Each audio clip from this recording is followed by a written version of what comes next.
आज आपण पाहूया फरक आय एम डुईंग आणि आय हॅव बीन डुईंग यामधला. दोन्ही क्रिया कंटिन्युअस आहेत. I am doing my work now. I am doing my work now. मी आत्ता माझं काम करत आहे. ही आहे प्रेझेंट कंटिन्युअस चालू वर्तमान काळ. I have been doing my work since morning today. I have been doing my work since morning today म्हणजे मी आज सकाळपासून माझं काम करत आहे. ही सुद्धा कंटिन्युअस आहे, पण काळाचं नाव आहे प्रेझेंट परफेक्ट कंटिन्युअस टेन्स म्हणजे चालू पूर्ण वर्तमान काळ. आता फरक काय आहे तर जेव्हा मी म्हणते I am doing my work now याचा अर्थ होतो मी आत्ता या वेळेला या क्षणाला काम करत आहे. आणि जेव्हा मी म्हणते I have been doing my work since morning today तेव्हा अर्थ होतो की सकाळपासून क्रिया चालू झालेली आहे काम करण्याची माझी.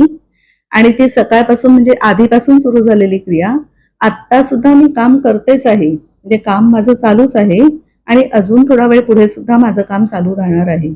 असं जेव्हा म्हणजे आधीपासून सुरू झालेली क्रिया जी आत्ता यावेळेला आपण जेव्हा बोलतोय त्यावेळेला सुद्धा चालू आहे आणि अजून थोडा वेळ पुढे चालू राहणार आहे, अशी जेव्हा आपण लांबच्या काळाची क्रिया बोलतो तेव्हा ती या दुसऱ्या काळात, दुसरा म्हणजे प्रेझेंट परफेक्ट कंटिन्युअस चालू पूर्ण वर्तमान काळात आपण म्हणतो. अजून एक उदाहरण पाहूया. जर मी म्हटलं की तो आत्ता गाणं गात आहे, तो आत्ता गाणं गात आहे, तर मी कसं म्हणेन मग तो आत्ता गातोय. आत्ताची या वेळची क्रिया चालू असलेली he is singing a song now.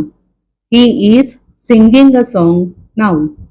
आणि हेच जर मी म्हटलं की गेले 2 तास तो गाणं गात आहे, गेल्या 2 तासापासून सुद्धा म्हणू शकतो आपण तो गाणं गात आहे.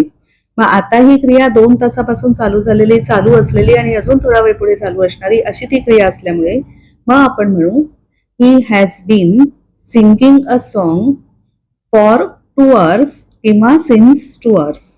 जर मी म्हटलं गेले 2 तास तो गाणं म्हणत आहे तर मग मी म्हणेन he has been singing a song for 2 hours.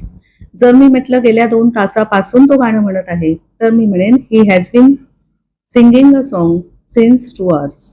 अशा पद्धतीने जेव्हा लांबची क्रिया, बराच वेळाची क्रिया आपल्याला बोलायची असेल, मग आता तो बराच वेळ म्हणजे अगदी खूपच वेळ हवा असं नाहीये, अर्धा तास क्रिया चालू आहे, पण ती क्रिया चालू असायला हवी एक अर्धा तास अशा अर्थी. बराच वेळ चालू असलेली क्रिया तेव्हा आपण हॅव बीन आणि आयएनजी फॉर्म किंवा हॅज बीन आणि आयएनजी फॉर्म. आणि जेव्हा आत्ता या क्षणाला क्रिया चालू आहे असं जेव्हा आपल्याला म्हणायचं असेल तेव्हा एम किंवा इज किंवा आर प्लस आयएनजी फॉर्म.